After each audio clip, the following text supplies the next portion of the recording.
Rebonjour, dans cette vidéo, je vais partager avec vous des cas de procrastinateurs ou de procrastinatrices, comment ça peut se manifester de façon concrète. Par exemple, il y a des personnes qui sont trop perfectionnistes.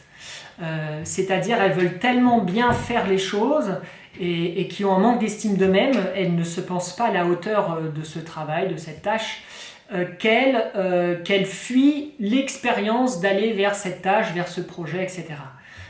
Donc elles vont se former à d'autres méthodes, elles vont faire autre chose qui est souvent un petit peu en lien avec leur projet, mais elles ne vont pas se lancer directement dans le projet, notamment parce qu'elles ont peur de l'échec.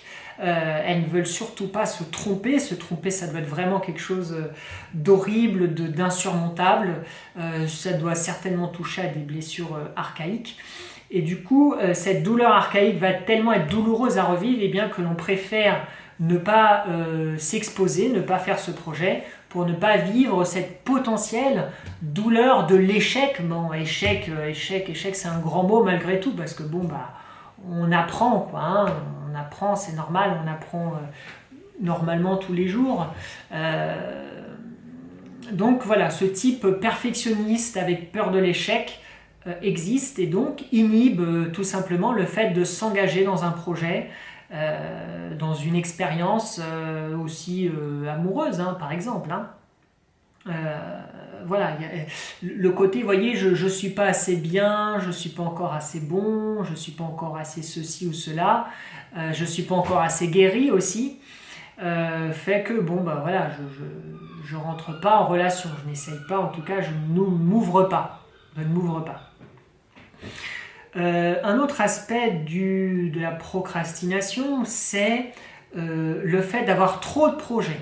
Trop de projets, trop d'objectifs, trop d'exigences, et du coup finalement c'est pas tellement une personne qui procrastine, mais elle se trouve procrastinatrice parce qu'elle est trop exigeante avec elle-même, et du coup elle se tape dessus en disant oh là là, mais je fais pas assez de choses, je procrastine, je n'arrive pas à tout faire, et finalement, c'est surtout une personne qui se tape dessus et qui a peut-être du mal à choisir, du mal à renoncer à des projets, parce que il faut aussi accepter ses limites. On ne peut pas tout faire, hein, c'est facile à comprendre, mais parfois pas. On ne peut pas tout faire, donc il y a forcément des choix à faire, des choses auxquelles il faut renoncer pour pouvoir s'accomplir un jour à la fois, hein, comme on le voyait dans la vidéo sur la procrastination. Un des aspects majeurs est de ne pas succomber à la facilité, à la gratification immédiate, pour rester concentré sur ses projets, sur ses visions à long terme. Donc parfois on peut aussi s'emmêler les pinceaux avec des tas d'objectifs, des tas de choses à faire, avec beaucoup de perfectionnisme finalement, d'idéal, et ça engendre un manque d'efficacité. Donc finalement, c'est plus un manque d'efficacité ici que de la procrastination. Encore que, il faudra regarder si la personne ne multiplie pas les projets pour justement ne pas affronter peut-être son projet principal ou son envie principale. Un autre aspect de la procrastination, c'est de croire que l'on travaille bien sous pression. Donc on estime avoir du temps, on se dit bon, je le ferai au dernier moment, de toute façon j'ai toujours fait comme ça, il n'y a que comme ça que je suis productif, et donc cette croyance limitante fait qu'on continue de fonctionner comme ça, et que du coup au dernier délai, waouh, on met tout en branle pour faire ce qu'on a à faire, sauf que c'est une technique qui est assez stressante, qui épuise, et la personne du reste, avant de se dire je ferai tout au dernier moment, est déjà en train de stresser, d'angoisser. Là encore, il est important de toujours comprendre ce qui se passe dans l'individu. Je vous partage des idées, des études scientifiques, des vécus, mais il faut se connaître soi-même, il faut se comprendre et s'accepter soi-même en profondeur, et je pense se faire aider, épauler pour dépasser certaines choses. Alors parfois on y arrive soi-même pour certaines choses, et c'est bien, c'est important d'être autonome, mais parfois il est nécessaire de se faire aider, accompagner pour justement faciliter la transformation de soi. Un autre aspect de la procrastination est, on l'a vu, la perfection, mais aussi la monotonie de la tâche. Du reste, les tâches administratives font partie des tâches les plus repoussées dans le temps, les plus repoussantes. Les tâches rébarbatives, pas passionnantes, eh bien, ça nous barbe, donc on préfère faire autre chose, hein, sortir, faire la fête, regarder des contenus, etc. Donc on est bien ici, toujours dans la fuite de l'inconfort, la fuite de quelque chose qui n'est pas attirant, pas motivant. Donc un aspect pour dépasser ça, eh bien, c'est d'arriver à trouver dans cette tâche accomplir quelque chose de satisfaisant. Sachant que il y a une fierté à accomplir, à avoir fini son travail, à avoir affronté un dossier important. Il y a une fierté, il y a une force intérieure qui se développe. Ça rend heureux, hein, de faire ce qu'on a à faire. Un autre aspect, ça peut être par exemple, si la vaisselle, hein, c'est quelque chose qui rebute des personnes, alors ça peut être acheter un lave-vaisselle, ça peut être aussi écouter de la musique en même temps, ou d'appeler quelqu'un que l'on aime, que l'on apprécie, ou de faire ses appels administratifs pendant qu'on fait la vaisselle. C'est un moyen de faire deux choses à la fois, pas besoin de trop se concentrer pour faire la vaisselle, et donc on peut en même temps faire autre chose.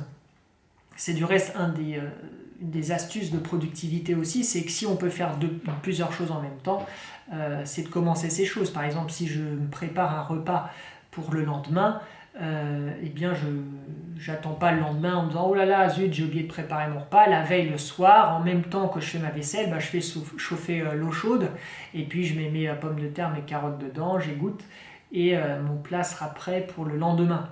Alors, un autre type de procrastination, c'est vraiment la fuite dans les écrans, hein. Là, ça c'est hyper classique et contemporain. Voilà, c'est trop pour moi, toujours cette fuite de l'inconfort, et donc se réfugier dans les écrans, les contenus, il y en a une tapée aujourd'hui de tout ordre, notamment les micro-contenus, et donc effectivement, c'est de partir à fond et pendant des heures dans cette relaxation des contenus, dans ce divertissement des contenus. Alors, à juste titre, hein, c'est pas mal en soi, mais cette fuite, cette cyberdépendance est une grande forme de procrastination, je dirais de distraction, d'empêchement à l'avancement, à l'accomplissement de soi, puisqu'on peut effectivement y passer des heures et des journées entières. Et donc on est dans la dopamine, hein. La dopamine est sécrétée, l'hormone du plaisir, neurotransmetteur du plaisir pour être plus précis. Et donc là on est en injection de dopamine permanente, et du coup le retour à la réalité est difficile. Donc il y a un effet pervers, hein, c'est que c'est comme les chips, le sucre, on en mange tellement qu'à un moment donné revenir aux légumes, revenir aux fruits, ça devient difficile, parce qu'il y a un tel shoot de plaisir dans l'instant qu'on devient vite accro à ça. Mais on sait ce que coûte la gratification immédiate, hein. D'où l'importance d'avoir des lignes directrices. Si on le souhaite, on n'est pas obligé, hein. Mais voilà, c'est important. Donc voilà un petit tour des différents types de procrastination. On ira encore plus profondément, vous avez déjà eu des astuces. Comme d'habitude, je fais des soirées en présentiel à Paris, vous êtes le bienvenu, on décortique les schémas ensemble et on fait des exercices pour vous motiver à passer à l'action, des exercices de visualisation. Et puis le club d'accélération de l'action qui là est vraiment un groupe concentré, régulier, pour vraiment tout exploser ses limites, pour avoir l'effet groupe, l'effet momentum de groupe, hein. Ça c'est quelque chose de très important, c'est quelque chose qui se vit en présentiel, avec l'énergie du groupe, l'énergie des exercices, l'énergie du process. Donc j'ai hâte de te découvrir. À bientôt.